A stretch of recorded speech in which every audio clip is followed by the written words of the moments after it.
Good afternoon. My name is Naz. Today we have a very great doctor, Shushrut Anand from Anand Eye Care Hospital in Delhi. So we are talking about diabetes, its impact on eye health. आज हम diabetes के बारे में बात करेंगे. Diabetes एक बहुत ही common बीमारी है, बट इंडिया के अंदर धीरे धीरे इतनी ज्यादा फैल गई है कि इंडिया इसका कैपिटल बनता जा रहा है और बन भी गया है ऑलमोस्ट.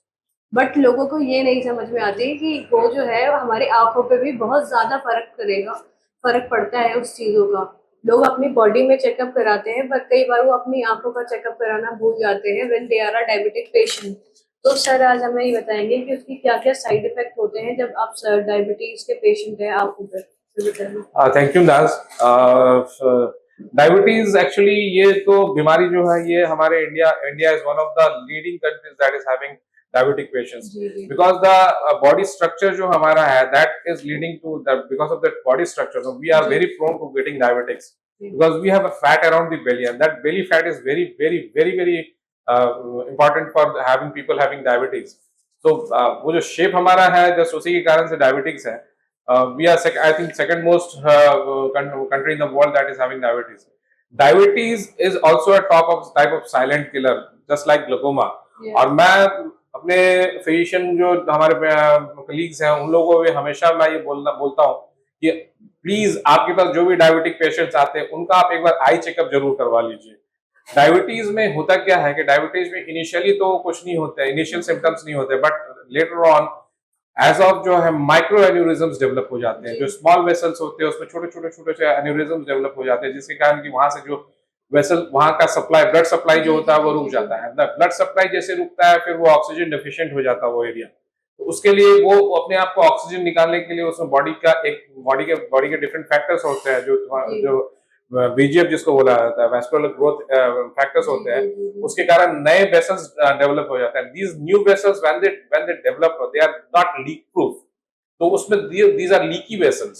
तो जैसे ही ये हमारे रेटिना में आंखों के रेटिना में डेवलप होते हैं, and since they are not leak proof, a little bit of blood oozes out of that leads to edema of the retina and that edema, when that edema subsides, it leaves there the scar, exudates and everything are there. तो diabetics को ये सारी चीजों का तो बिल्कुल ही ध्यान रखना चाहिए. तो सर जो कहते हैं कुछ लोग या मानना भी है, बहुत लोग को ये कहना मानना है कि डायबिटीज के जो पेशेंट्स होते हैं उनमें ब्लाइंडनेस के केसेस बढ़ सकते हैं या विजन लूज हो जाता है. इसलिए बिल्कुल सही है, क्योंकि डायबिटिक्स में होता क्या है कि जैसे कि मैंने बताया कि रेटिना में ब्लीडिंग हो जाती है. एंड रेटिना का जो एक पार्ट होता है central part from where that is 90% of vision is there, it is known as the fovea. वो that is a avascular zone. और वहां पे जब ब्लीडिंग हो जाती है तो वो रेटिना स्वेल कर जाता है. Normal thickness of the retina is around 200 to 220 30 microns. In diabetic cases, it can go up to 300, 400, 700, something. Many times it is like 700, 500, 700 microns.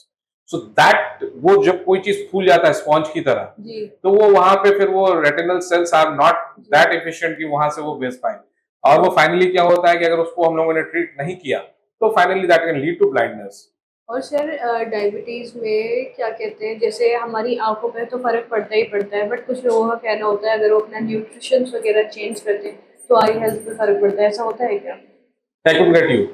Sorry, I couldn't get you. मैंने क्या पूछा? मैं ये पूछना चाह रही हूँ, जैसे कुछ लोगों का कहना होता है कि अपने वो न्यूट्रिशन चेंज कर देंगे या खान पान जिसे हम नॉर्मल लैंग्वेज में कहते हैं चेंज करेंगे तो उनकी जो आई हेल्थ है उस पर फर्क पड़ेगा या तो और बेटर हो सकती है. ऐसा कुछ?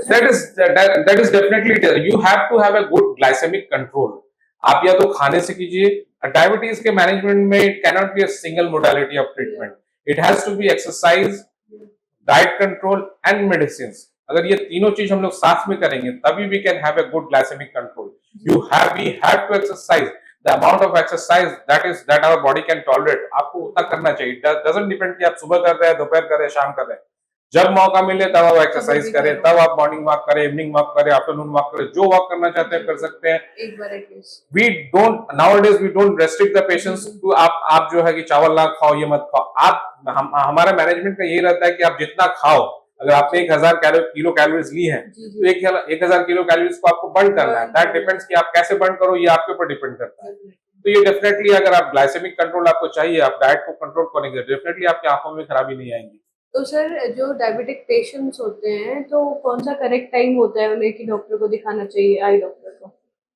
First time when the diabetes is detected, जब पहली बार आपका डायबिटीज डिटेक्ट होता है, they should go to the eye क्योंकि specialist. कई बार ऐसा होता है, जैसे मैंने आपको स्टार्टिंग में ही बोला कि जो इंडिया के अंदर बहुत से लोगों को डायबिटीज है, पर वो और चीजों का तो चेकअप कराते हैं, पर कई बार वो अपनी आंखें जो बहुत ही ज्यादा इंपॉर्टेंट होती है बॉडी के अंदर, उसका ही चेकअप नहीं कराते। वो कहते हैं डायबिटीज है, आंखों से क्या फर्क पड़ेगा। ये लोगों के अंदर मिथ होती है इन चीजों को लेकर के, तो उन्हें आप समझाएं कि आप क्या कहेंगे। नहीं, मैं यही बोल रहा था, मैंने यही स्टार्टिंग में भी बोला मैंने कि मैं अपने फिजिशियन फ्रेंड्स को, जिनके पास की मैक्सिमम डायबिटिक पेशेंट है, डायबिटीज के पेशेंट इनिशियली आई स्पेशलिस्ट के पास नहीं आते, बहुत कम ही लोग आते हैं। दैट इज वही मैं बताना चाह रहा हूँ कि वो सबसे पहले या तो वो अपने या तो गायनेकोलॉजिस्ट के पास जाएंगे, फीमेल है तो, या फिर आपके फिजिशियंस के पास जाएंगे। तो मैं हमेशा अपने फिजिशियन फ्रेंड्स को बोलता हूँ कि अगर आपके पास कोई भी डायबिटिक पेशेंट है, please refer them to an eye specialist to get their retina check. और किसी के भी फैमिली में अगर है तो उनको अपने फैमिली वालों को बोलना चाहिए कि आप जाके प्लीज अपनी आंखों का चेकअप जरूर करा लें। It is a myth, because सबसे पहले अगर खराबी कहीं से पकड़ी जा सकती है तो दैट इज आंखें। आंखों में अगर खराबी आ गई तो इसका मतलब कि आपका डायबिटीज बहुत ही एडवांस हो चुका है, it is getting uncontrolled, so you have to get your eyes check. तो सर इसकी वजह जो आईज में इफेक्ट पड़ता है उसकी क्या ट्रीटमेंट होती है? इनिशियली तो हम लोग स्टार्टिंग में कुछ ड्रॉप्स देते हैं, अगर वो बहुत ज्यादा स्वेलिंग नहीं हो तो कुछ डिफरेंट नॉन स्टेरॉइडल ड्रॉप्स आते हैं, वो हम लोग देते हैं। अगर बहुत ज्यादा अगर उसमें डिफरेंट मोडालिटीज होती है ट्रीटमेंट की, जैसे कि हम लोग पहले उसमें ओसीटी वगैरह कराते हैं, उसमें हम लोग देखते हैं कितना थिकनेस है। The corneal thickness too high, then we go for intravitreal injections होते हैं, different different modalities of injections आते हैं, डिफरेंट डिफरेंट मॉलिक्यूल्स है, वो हम लोग विट्रस के अंदर देते हैं, जिससे कि that works for 4 to 6 weeks. और उसके बाद जब वो स्वेलिंग कम हो जाती है तो उसको हम लोग अराउंड उसके अराउंड जो है लेजर करके उसको फाइनली हम लोग करते हैं। बहुत एडवांस केसेस में जहाँ की वो रेटिनल स्वेलिंग के साथ विट्रस हेमरेज भी हो जाता है, if the vitreous haemorrhage becomes refractory है तो 3 महीने से ज्यादा का vitreous haemorrhage, then we go for surgical removal of the blood from the vitreous. So sir इसके अलावा आप कुछ बोलना चाहें? मैं यही बोलना चाहूंगा कि India is a diabetic hub, capital of becoming the capital of diabetes. So each and every patient, such as those are above 40 years of age, they should go for a eye checkup yearly, at least yearly. I should tell that they should go for 6 monthly, but if they cannot go for a 6 month checkup, at least 6 महीने के checkup, 1 साल के checkup में तो जाना ही चाहिए। And get your eyes, keep your eyes safe. Okay, thank you sir, आपने लोगों को इतना ज्यादा अवेयर करा इस चीज के बारे में, लोगों को अवेयरनेस नहीं होती है, आपने बताया। Thank you so much. Thank you नाज।